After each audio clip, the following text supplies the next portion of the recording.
So hello guys, good morning and welcome sa ating YouTube channel. So first of all, gusto ko magpasalamat sa mga nakapag-subscribe sa ating 3,000 subscribers. Thank you so much po sa inyong lahat. And so ang topic po natin today guys is all about pagpapisa ng sisiw from the very beginning. So ano nga ba yung mga prosesong pinagdadaanan kapag kayo po ay nagpapisa ng sisiw gamit po ang incubator. Okay, so let's go. So ayan guys, so dito si Erpat, hinihiwalay niya ngayon yung mga itlog na pwedeng gawing balot at saka yung mga hindi pa pwedeng gawing balot. So yung balot guys, yun na yung kapag hindi na harvest, so yun na yung ginagawa nating hatch or hina-hatch na, no? So dito unang-una kasi guys, yung mga itlog kasi hindi yan pare-parehas guys, na kapag galing sa farm, pag harvest is pagkukuha is iloload agad sa incubator. So hindi ganoon guys, siniseparate pa niyan yung mga regular size kagaya nito, no? Yung pambenta, yung gagawing balot, siyempre kukunin natin yung regular size o yung magandang sukat, yung tamang laki, hindi sobra, hindi naman maliit, no? So yun yung mga isa sa mga proseso na tinitingnan natin. May mga maninipis pa na itlog na siniseparate natin doon sa mga itlog, ano? Yung mga maninipis, yung mga walang similya. May mga itlog kasi guys na halata mo na, or based on our experience, itong yung uri ng itlog talaga, yung parang may stripe.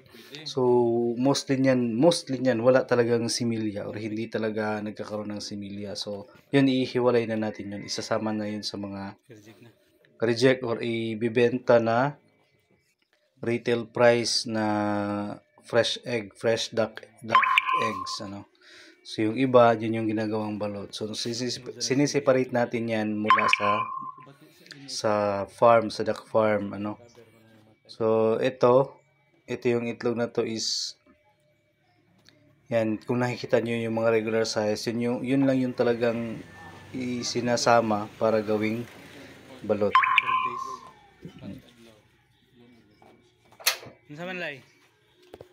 Yan, diba?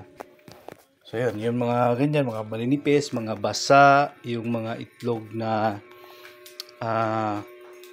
mapapansin mo kasi guys, katagalan kapag ikaw ay exposed na sa mga itlog, no? So makikita mo na yung kaibahan ng mga makapal, manipis, basa, yung wala ng coat. Kasi yung itlog guys, pagka itlog niyan sa ducks, meron niyang parang liquid na sticky. So pag natuyo yun yung magiging, yun share pa to, so namimili siya, yun yung magiging kumbaga protection ng itlog, ano, aside doon sa shell na matigas.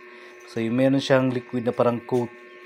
So kapag wala yun guys, ang itlog ay prone sa bacteria. So kadalasan yan hindi talaga yan 100% hindi yan na nagiging balot, ano. So hanggat wala yung coat, no?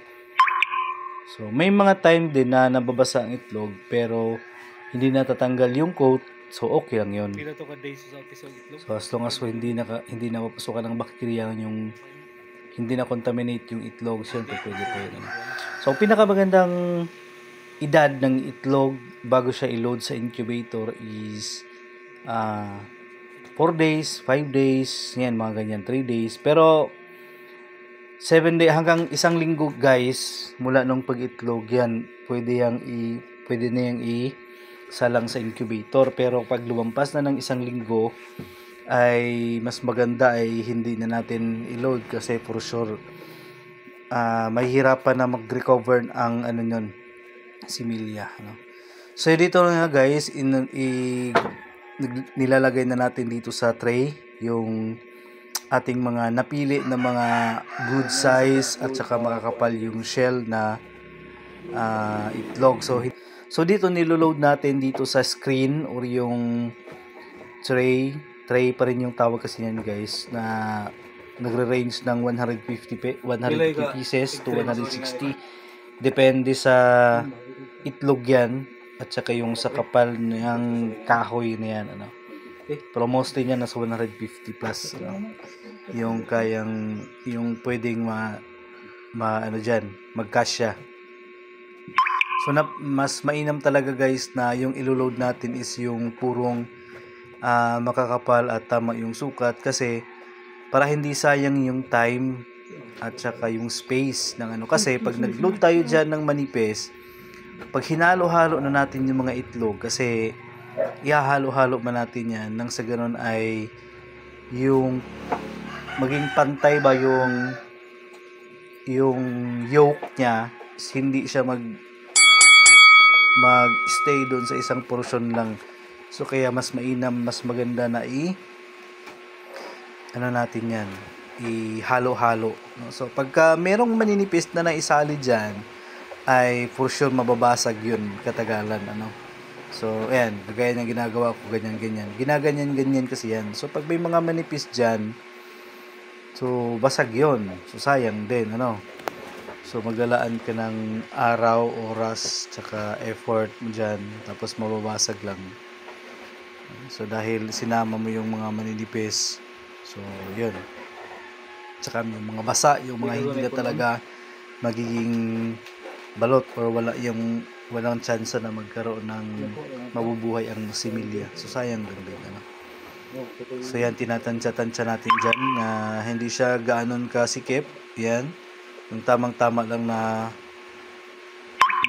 ano pa siya, paghalo is madali lang haluin. Yan, ganyan. Yan, kinukuha na ni Irpat. Sobrang lang sa load. So yun. Tsaka yung sa mga ano guys, yung iloload natin, no? So pag titingnan din natin na hindi siya overage, no? Hindi siya lagpas ng 1 linggo simula nung naipangitlog siya. Kasi pag lumagpas na, yun nga, yung tendency kasi niyan, yung yolk, yung dilaw ng itlog is kumapin na dun sa ibang side. So yung similya niyan, mahihirapan na siyang mag-accumulate doon sa loob. So hindi na pantay yung oxygen sa loob ng itlog, kaya maano na siya, hindi siya mabubuhay talaga. So magiging penoy lang siya, ganon, or mamamatay. So yun, kaya mas maganda talaga 4 days to 5 days, ayan, ma-load mo na yan. Kung di talaga maiwasan, sobrang matagal mag-unload yung ibang balot, so ginagawa natin naabotan ng 7 days bago natin iunod, ano. Pero kapag pang papisa mo, mas maganda 5 days. Yung probability niya na para mapisa siya, basta maganda lang yung uri ng itlog, tamang-tama yung sukat, so aabot ng 90 to 95% yung mapipisa niyan, especially kung maramihan yung load mo. So sa experience po namin, never po talaga nagkaroon ng 100% na hatch. Kahit pa yan ay meron talaga yung may mga pagkakataon talaga na hindi napipisa, or pagkapisa pa lang patay agad yung sisiw. Yan. So yan, i-load natin. Tapos yan guys, i-load naman natin yan sa incubator, So isa sa mga kahit yan ay parang pinipilian na ba guys, hindi pa rin talaga yan 100% sila ay mayroong similya. So after 5 days simula nang ma-load sa incubator, ay na naman natin yan, ihihiwalay na naman natin yung mga itlog na wala talagang similya. Kaya napakaganda or napakainam talaga na meron tayong ducks na mga barako, 2 barako sa 10 piraso ng female ducks, So yun, sa mga babaeng ducks. So kaya para for sure talaga na meron talagang similya yung kanilang mga naiitlog, o yung kanilang mga itlog meron talagang similya. So, ganoon lang guys. Itong pagbabalot kasi parang ano lang din ito eh. Kung kulang ka sa sipag at syaga, hindi rin ito hindi ka rin magtatagal sa ganitong uri ng pamumuhay guys. So talagang sipag at syaga talaga ito. So ayan guys, ito na ganito ang pag-load or ito yung sinasabi ko sa inyo kanina na tawag niyan, inahahalo-halo natin yung itlog, ganyan ba? Ginaganyan yan para yung similya niya o yung yellow niya, yung white niya is maging pantay yung init na na-absorb. So kailangan ilipat-lipat, natin sila yung kanilang pwesto. Yung parang sa manok ba, kung napapansin yung mga manok, kapag yan ay naglilimlim, so madaling araw niyan or 2 hanggang 3 beses nilang nililipat-lipat yung kanilang mga itlog or parang pinaghahalo-halo ba para yung init na naibibigay nila sa itlog ay maging pantay. So yung mga malamig ipapagitna, yung nasa gitna yung malamig na itlog na nasa gilid ipapagitna, tapos yung mga nasa gitna na mainit na masyado ilalagay sa kilid. Yun, parang ganun guys. So yung ginagawa ni Papa dito, ayan. So parang binabaliktad lang niya kasi yung init mula sa ilalim, so iba yung init sa taas, iba rin yung sa ilalim. So yung itlog kailangan lang siya, maitagilid na lang yan. Yan, parang ganyan ba. Nang sa ganun ay yung init ay maging pantay sa bawat isa. Boring ah. So ganun lang siya kasimple. So yan. So ito na yung mga natin, yung ilo-load pa. So hindi pa yan napilian. So ito, may mga iba dito. So yan, ilo-load din natin yung natin guys, yung ating mga bagong itlog na natin. So dyan, naglagay na si Erpat ng space para doon sa 4 na tray na isasalansan natin dyan. So yan, parang baliktad pa ito. Parang naguguluhan ako ngayon guys. Loading ata ako ngayong mga panahon ito. So di ba? Hindi ako masyadong nahirapan. Hindi ka ba ng hindi nagkabali-baliktad. So baliktad pa rin. So yan. So ganyan guys. So ito yung pangalawang proseso sa pag-farm. So yung ating nag-automatic off yan yung ating incubator kapag sobrang init na. So sa ganitong mainit ang panahon, so mostly gabi talaga kami pumapasok sa incubator, nang sa ganun ay hindi gaano ka-init. So alam na naman sa panahon ngayon,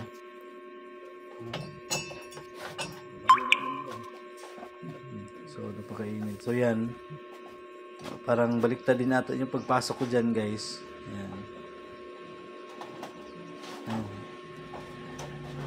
tama na yan. So, ay parang baliktad pala. Ayun, baliktad kasi hindi ko nakita yung petsa. Paglagay ni Erpat dyan. Ayun, tama na pala yun.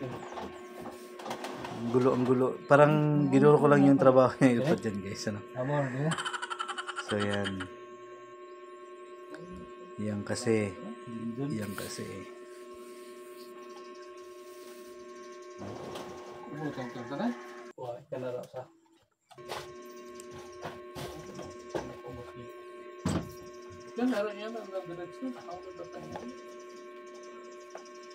So ganyan lang guys. Papasok natin dyan sa space dyan. So dito naman yung isa.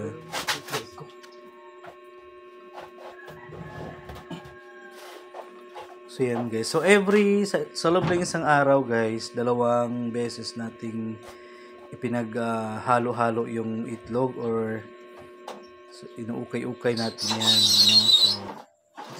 So ayan. So sa ngayon wala tayong ducks na napisa, pero yan, so ito yung bago lang po silang naipisa yan. So, ito yung kanilang mga shell sa baba. So yan yun, di ba ang cute? So yung mga ducklings natin dyan. So 1 day old pa lang yan sila guys. So ayun, hindi pa natin kailangan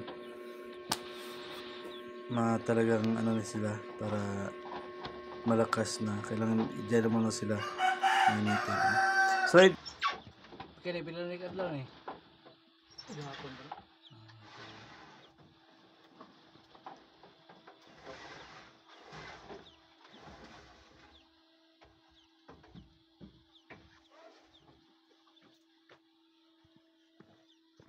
Puntahan natin yung ibang ducks natin dito sa likod. Yung kaedad lang nun. Yun kasi ito 2 araw na ito. So yun, delay ano lang to yun sila. Yan, ito 2 araw na ito. So tingnan niyo. So yun guys.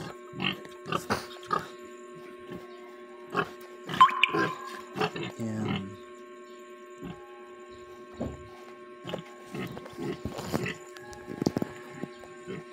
So yun lang guys, maraming salamat po sa inyong panood ng video. Please don't forget to like, share, and subscribe po sa hindi po nakapag-subscribe. Maraming salamat po ng marami sa inyong walang sawang pagtingin ng mga video.